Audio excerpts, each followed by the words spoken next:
Interfering with bishops. This first position is white to play. Pause the video and have a go at it. It's a 1930 study. It's an incredible study. It's really good at illustrating interfering with bishops, which is a really important winning theme in same coloured bishops ending. We've already seen it lots, to be honest, in bishop and pawn versus bishop in the videos I've made so far on that. I've also covered this position before in a different video called Bonkers Bishops, so you might already have seen it and just remember what you need to do here. And the first move is bishop a7. Okay, we're trying to stop the black bishop from stopping our h-pawn. Like the black bishop's going to, ultimately wants to just control the h8 square, but at the moment the pawn's in the way, and whilst that's the case, we can interfere with it. We can stop it stopping our h-pawn, and it's fairly obvious. If that bishop gets taken, h7, we're going to be playing h8 queen next move, or next move but one if black plays the completely useless bishop e3 check. But black's not going to do that. Black just drops the bishop back somewhere on that diagonal.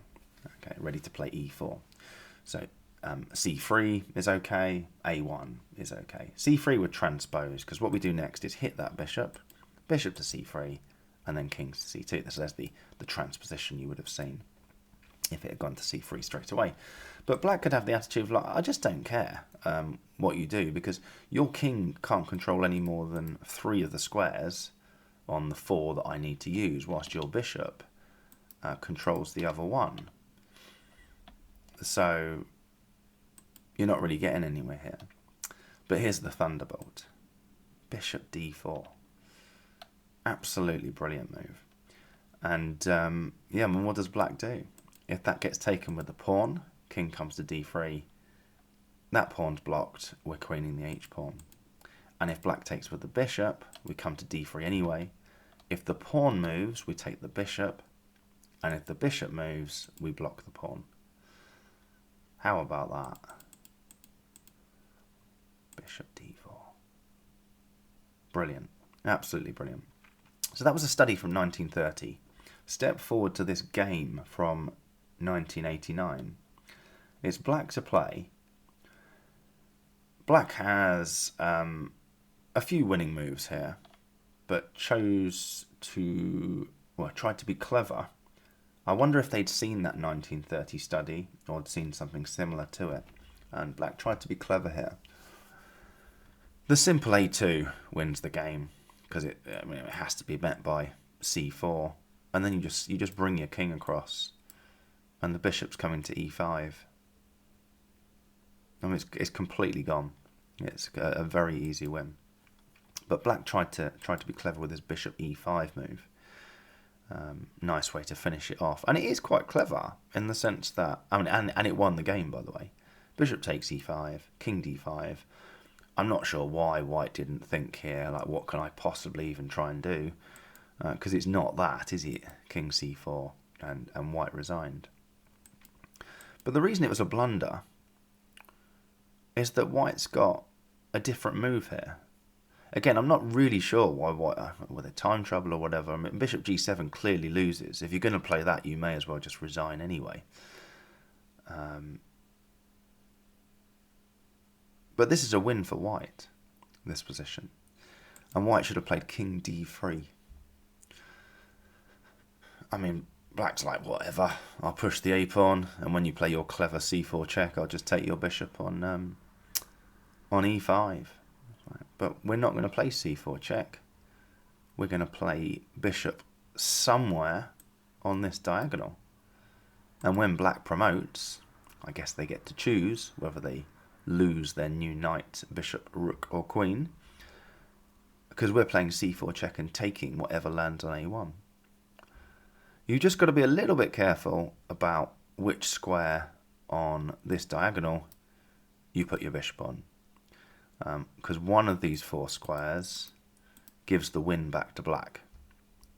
That's an interesting idea, by the way. Just pause the video and see if you can work out which one of those 4 squares is poisoned.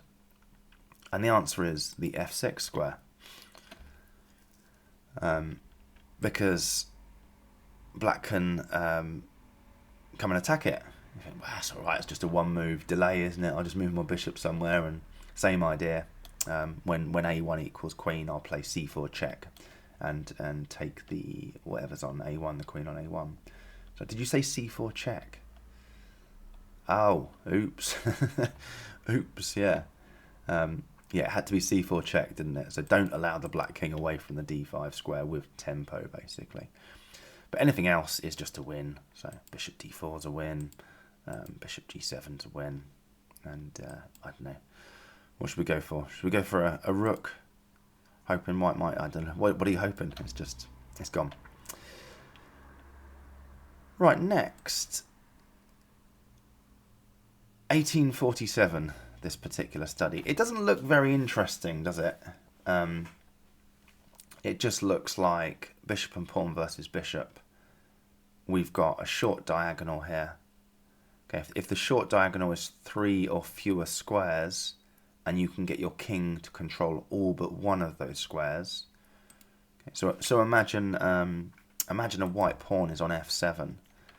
If the white king is on g8, controlling the f8 and the g7 squares, we just need to get our bishop to control the h6 square. There might be a bit of messing about. I mean, in an ideal world, black would have their king on g6 here. That would be a good place for the black king to be on g6. And what we'd probably have to do is challenge the black bishop on f8, force it to control the f8 square on this short diagonal. Our king on g8 is already controlling 2 of the squares, and we would just come and challenge the bishop along this diagonal here. Okay, and it's over.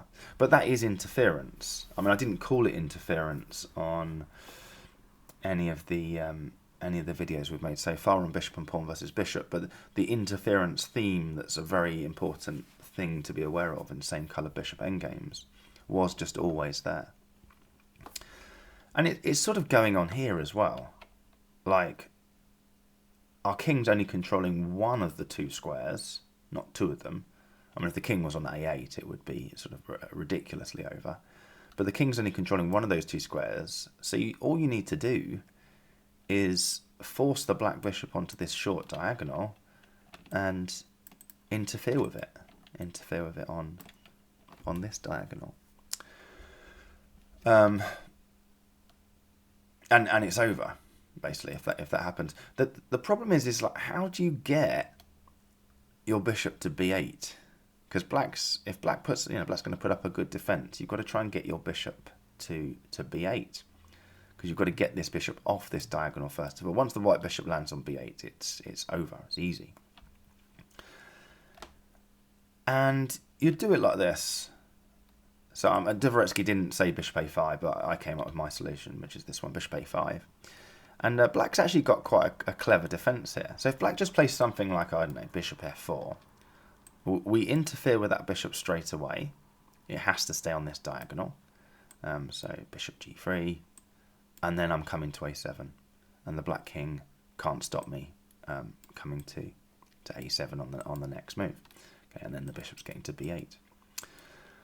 By the way, the black king can't move. If the black king moves, we'll just come back to c7. So it has to be a bishop move. And yeah, what's the problem? Bishop f4, we challenge it. Wherever this bishop goes, we're going to play it onto this diagonal. So you're back in this position. You could think, well, yeah, the bishop will move. I'll challenge it. Then I'll stick my bishop on this diagonal, and I'm getting to a7.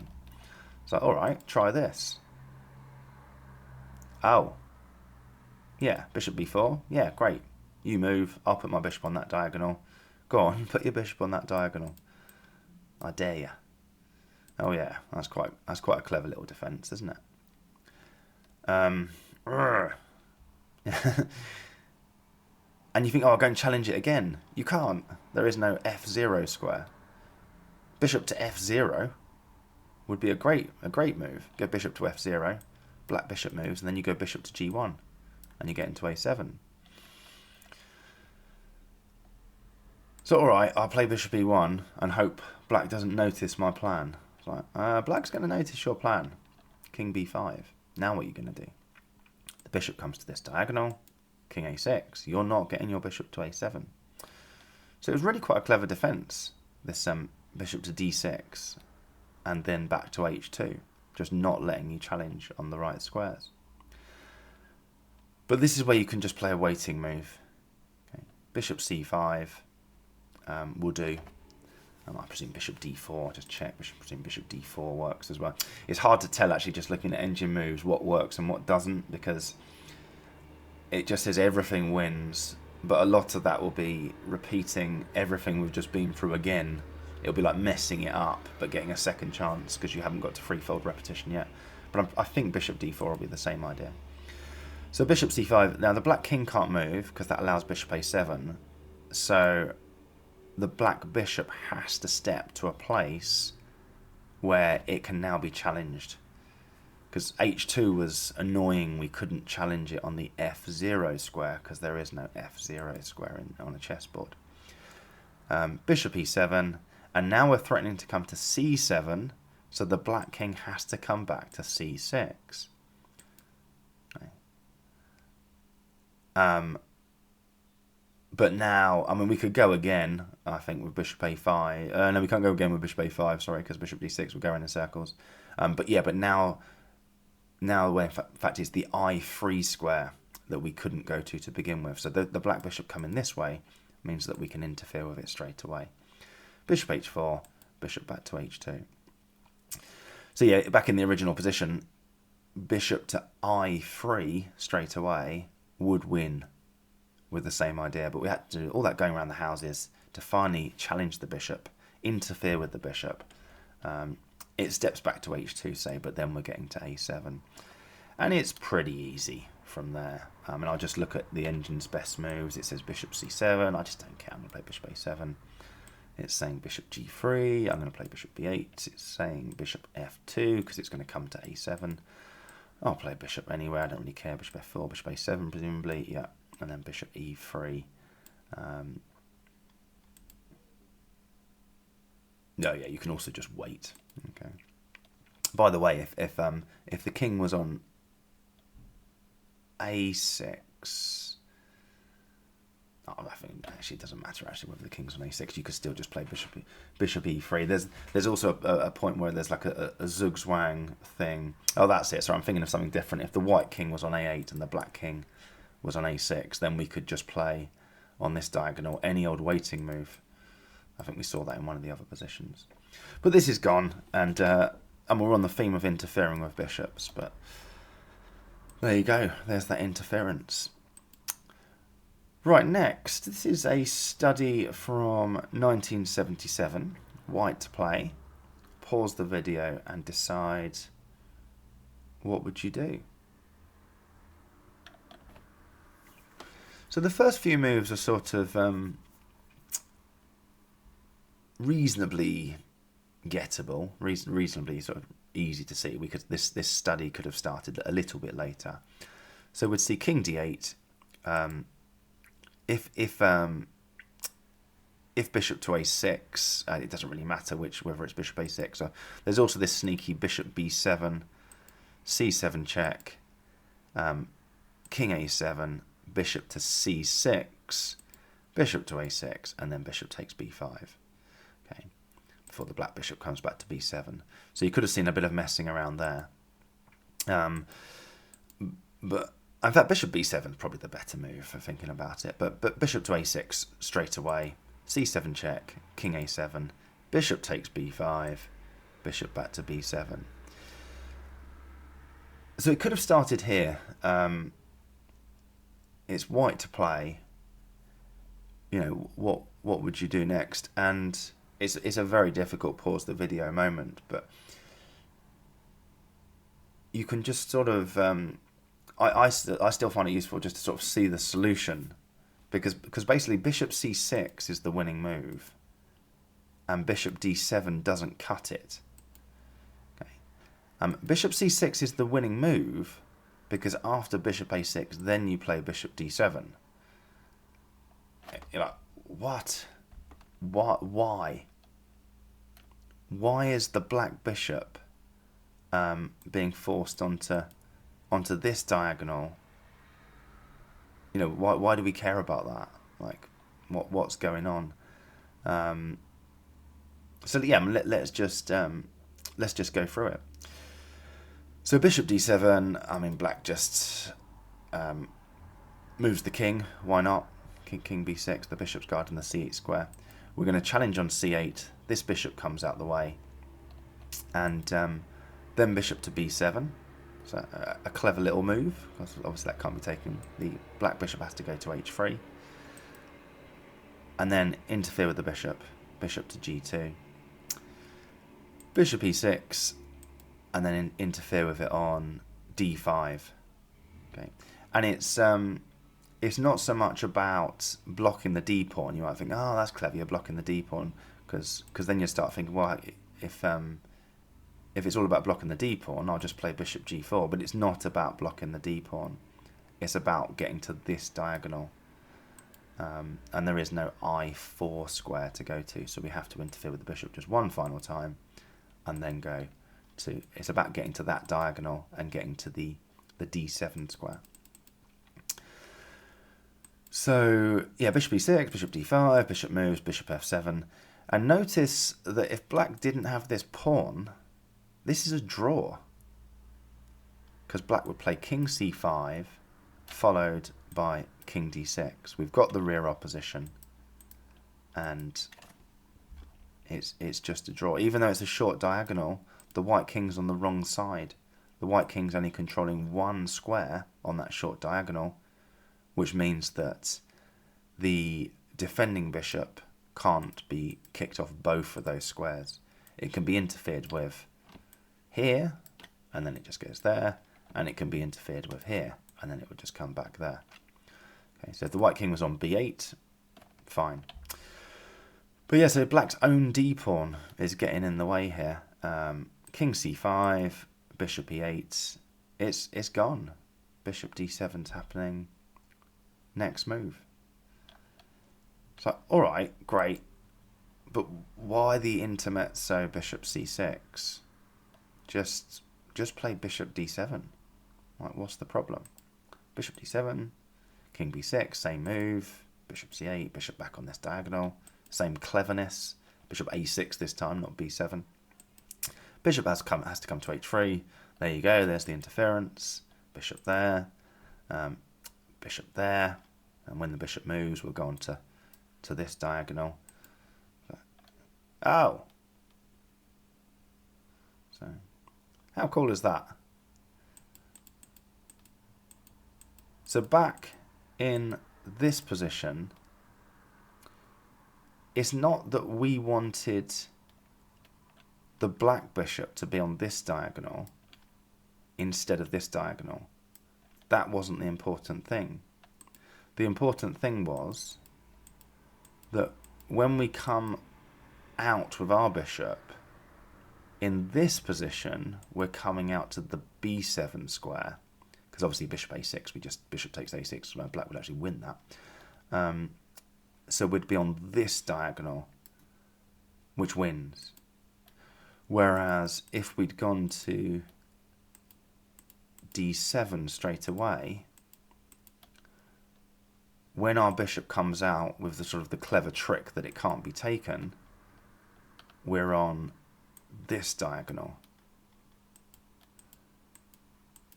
And that means that we're not going to get to the h5 to e8 diagonal because black pushes the pawn.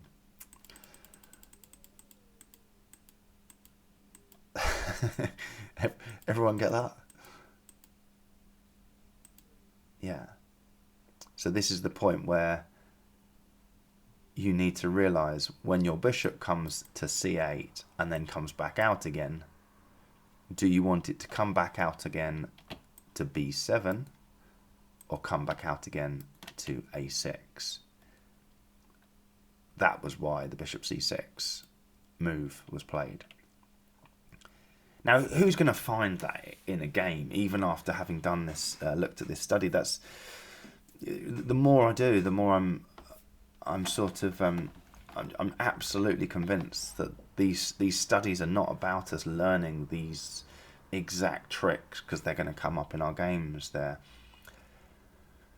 It's just about a feel for the pieces. And I don't know, maybe one day something like that. Because who plays Bishop C6 in a game? Imagine that you had that in a game. Okay, I mean the engine's saying Bishop C6 is the plus 99. Everything else is just 0.0, and you played that in a game. Yeah, that'd be incredible. Like I said, I don't think that's necessarily gonna happen. There might one day be a point where I play sort of a brilliancy in a game like that.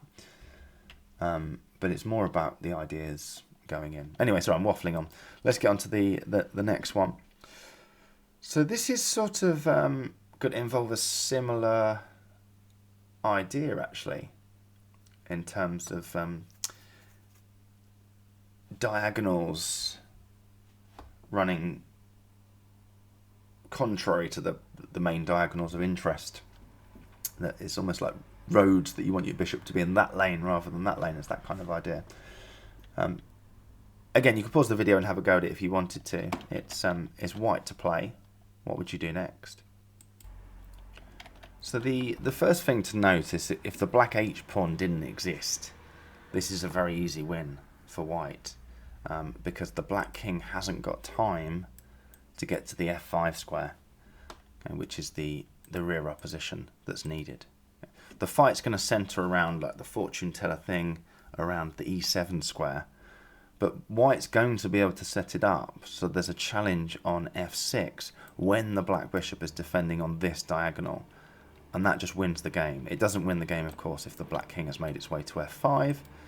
And in this case, it nearly doesn't win the game because black's got this H pawn, which is going to create just enough of a distraction. It's basically black's only hope is that H pawn. And in a game, to be honest, very likely this would end as a draw because none of black's moves are particularly difficult to find. You know, they're going to just try and defend for all their might. They're going to get shoved off this diagonal onto this one. And then at the time where they realise they can't get their king to f5, they will just push the H pawn. And we can see that straight away, actually. Let's say white just goes for it straight away. So the plan is we've got to get the bishop off this diagonal, defending onto this one. We'll do the fortune teller thing. And then set it up so we challenge on f6. Okay, that's the usual winning plan. If the black H pawn didn't exist, that just wins. So let's try it. So bishop h4, h5 straight away. There you go. Off goes the H pawn. Bishop e7. Black goes off, does the fortune teller thing. So d8's in fact d8's actually the square that black needs to be on. Bishop to c5. Yeah, sort of clever enough. I think bishop a3 would work just as well. Bishop d8. Bishop back to, in fact, maybe, no, it's not bishop b4, bishop will take it. Bishop back to d4, H pawn goes, bishop f6, and black just ignores that and gets a draw this way. Okay, queen and bishop versus a queen, and I mean, I'm not sure I'd fancy it in a game, but it is a theoretical draw. So that doesn't work, just doing that straight away. Black can use the H pawn. By the way, there's an absolutely incredible other move that black can still play in that final position. I'll show you in a sec. It's worth again just looking at, just to study. Just it's not about sort of, it's not all about a repertoire of knowledge that we're going to absolutely use in games. It's just a feel for the subtlety of the pieces and so on. Anyway, the winning move is bishop e1. All right, you play bishop e1. I'm still just gonna, you haven't got any closer to e7 at all. Okay, then bishop h4. Like, what? That's useless. I'm just gonna play h5. It's the same as before. Challenge me on e7. All right, off I go. I'm going to d8. But this time we've got bishop b4. So back in the original position, you wanted the bishop off this diagonal so that when you come off e7, you can bring it back to b4 without it just being taken. Because then we're going to interfere on a5, which gains us the vital extra tempo that we need. Bishop b4. Bishop back to d8. And this is the vital extra tempo. Bishop a5. Bishop g5, and then bishop back to c3. We've just forced the black bishop off the d8 square. So it can no longer... black can no longer just push the h-pawn because our bishop is blocking the e7 square. How amazing is that? And again, if white, just sort of having done all that hard work, just doesn't bother trying to interfere on, getting the black bishop off d8 and just sort of casually makes its way to the f6 square, we're going to see a transposition. H-pawn gets pushed, bishop f6, h3, and draw. Okay, believe it or not, that is a draw. But one final thing that I think is worth showing about this position is not in the Dvoretsky manual, but it's something I discovered on looking at this with. I mean, obviously, I didn't find this move myself, no chance. But finding it, the engine found it. I was just like, black has a second drawing move here. H4 draws. See if you can work out what the second drawing move is. And I mean, how many legal moves has black got? I'd almost give you that many guesses as to black's second drawing move. And it's worth going through again, because you look at it and just think, oh, it's just bonkers engine stuff. Like, who's going to find? But it's like, yeah, it is bonkers engine stuff. We're not going to find it, but it's still, in my view, worth understanding why it works and saying, oh yeah, that's clever. And one day I think it's going to help in a game somewhere. Just this feeling for, the subtlety, the critical bit of a position, something important about the position. And the point is that this h-pawn's going to get the draw for black so much that black's got to move to spare. Okay, that's the first thing. Black's got to move to spare. This bishop's ideally placed on d8. Don't touch the bishop. You've got to leave it there. So basically black can pass and then play h4 after bishop f6. Okay, but we've got to be careful about the pass. Putting your king on a dart square is obviously suicide. King d7 is not allowed. King d6 again will any dart square is going to be trouble because there's going to be a check involved somewhere. But the important point is that the black king has to maintain control with the c7 square. Okay, so it's got to be a light square, and the black king has to maintain control of the c7 square. So king b7 also draws. Imagine that. Who on earth would ever have the balls to play bishop king b7 there? I mean, it's the second drawing move. It's not the only drawing move. Just pushing the h-pawn, the more obvious drawing move. But let's just look at it. King b7, and you just think your opponent's gone mad and play bishop f6. Then the h-pawn gets pushed, bishop gets taken, h-pawn gets pushed again. We can't play bishop c7, which was the move that would have been possible if king d5 or king b5 or whatever. Okay, any of those other king moves threw away the win, threw away the draw. Sorry. e7, h2, e8, h1, draw. So that was yeah, so I enjoyed exploring that and finding that extra. Oh yeah, I'll play king b7 there. That seems a sensible idea. Right, one final position. This is white to play. Try and work out a winning plan. I mean, this one's really very hard.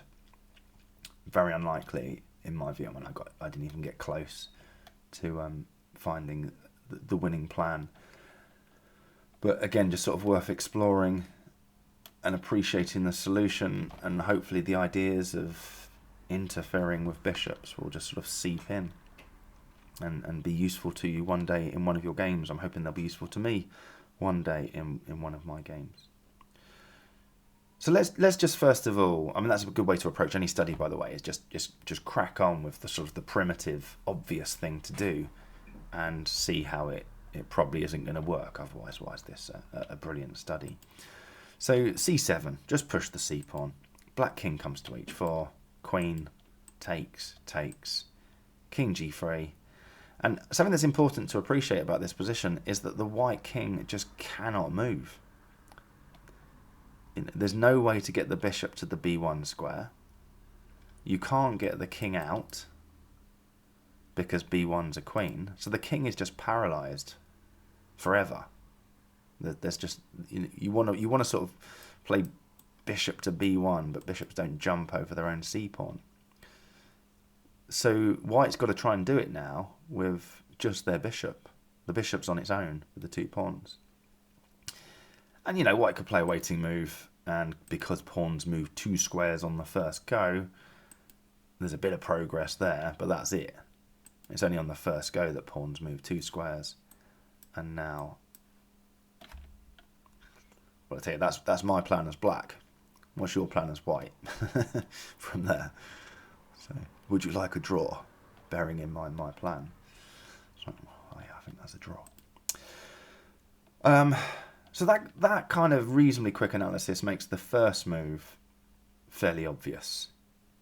We've got to try and stop the black king getting an annoying dark square control like we just saw there, so that they can just earmark their bishop for the c pawn.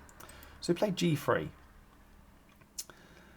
Then black plays bishop d5. And white's in a sort of zugzwang here. The king literally can't move. It just can't move. The c pawn can't move either because bishop takes b7. The c pawn's pinned. The bishop can't really move away from defending the c pawn because black will just take it. If we try to do something with our f pawn, black king into g4, and g3 pawn's gone, one of those 2 pawns is going to fall on the next go. Black's attacking 2 pawns, and then they can just take the other one later on with their bishop, and then just move their king around forever. Incredibly, because this king is trapped over here in this situation, the white bishop can't help. So we just have a king versus a bishop floating around on the board, and there's nothing that white can do. So that doesn't work. If g4 check, we're back to this business again. Okay. But I would basically, I wouldn't pre-move it in case c7 happens and I get egg on my face, but I'm going to take that c pawn next go. After bishop a8, I would presume. So yeah, what does white do? Well, we've sort of exhausted everything except for the move bishop a8, which is a clever move. That threatens c7. So black's got to deal with that. And the bishop comes back to e6 because we were threatening c7. If black takes on f3, then we'd see c7 anyway. Bishop g4. Pause the video if you like. Reasonably simple one. White to play and win. Interfering with bishops, and that's a pin. Oops, for black. So yeah, black cannot take on f3, but instead plays bishop e6. c7, threatening bishop b7. Whilst the white pawn's on g3, you cannot sack this bishop for this pawn. Okay, so the white pawn being on g3 is we are threatening to queen that c pawn. So black's got to play bishop c8. And again, you could pause the video here and try and work out, well, what's the winning plan from here? Like, how are you going to make any progress? So if you just played something like f4, we'd see king g4, bishop back to e4, bishop d7. White's just not going to make any progress there at all. I mean, for example, bishop b7, black can just take on g3. Okay. This pawn's getting lost. Next go, or next go but one, and then we're going to be just earmarking our bishop for the taking of the pawn. So f4 doesn't cut it. One really good idea, a really clever plan that is ultimately going to be the winning plan, but needs to be executed with care. What we're going to do is bring our bishop to h3, and when the black bishop takes it, play g4. So let's just see White go for that in a sort of, again, primitive way. I say primitive after, I mean that is not a primitive plan, is it? Getting our bishop to h3, sacking it, and then playing g4. That's a really very clever plan. But let's see it try to be executed in that primitive way. So bishop e4, king g5, bishop back to d3. See, black's clocked what White's doing. Okay, bishop back to f1, king e7, bishop h3, takes g4, king d7. Okay. And in fact, that's actually now a win for black, that position there. In the middle of that, you might have thought, well, hang on a minute, bishop e4, king g5, king d3, king to f6. If the black king's going to run away, maybe we could sort of change plans now a little bit with something like f4. King e7, f5, king back to f6, g4, and we've got similar to earlier on. Okay, the black king can just do this, and we can just earmark our bishop for the taking of the c pawn. I mean, the engine's still saying plus 1.5, but I'm not sure why. It's just a complete draw. G4, come back straight away. Again, challenge, don't care. White just can't make progress. So it's like, what do we do? What do we do? So back in this position, that is the right winning plan, to get your bishop to h3, and when black takes, play g4. But what you need to do is execute it in a particular way to keep the black king as far away as possible before you go for it. I mean, who comes up with this stuff? It's just unbelievable, isn't it? Yeah, so bishop c6. Now, what the plan is here is you're going to bring your bishop to the g4 square via h5. That's the plan. And that means that the black king has to guard the h5 square. Okay, so king g6, bishop e8 check, king g5, bishop f7. That's just a waiting move. And now the black king has to maintain control of h5. The black king can't move unless it goes to h6. And if black's like, well, no, I want my king on g5 because it's guarding the h5 square, it's stopping this plan. But I know what white's other plan is, to get their bishop to h3 and then play g4, blocking my bishop. So I need my king to be ready to do this if they go for that other plan. So what I'm going to do is I'm just going to move my bishop, but you can't move your bishop. Okay, because after bishop c4, that forces the black bishop back to c8. Okay, like if we saw king f6, bishop there, and because our pawn's still on g3, that's gone. Okay, so the black bishop has to come back to c8, and then you've got the extra tempo. Black sort of wasted a tempo coming back to c8.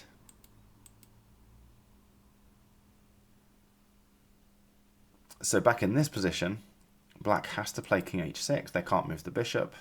But now the king's one square further away.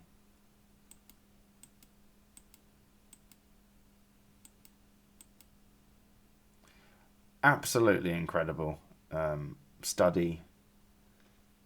I don't believe anyone's ever solved it without really exploring it, and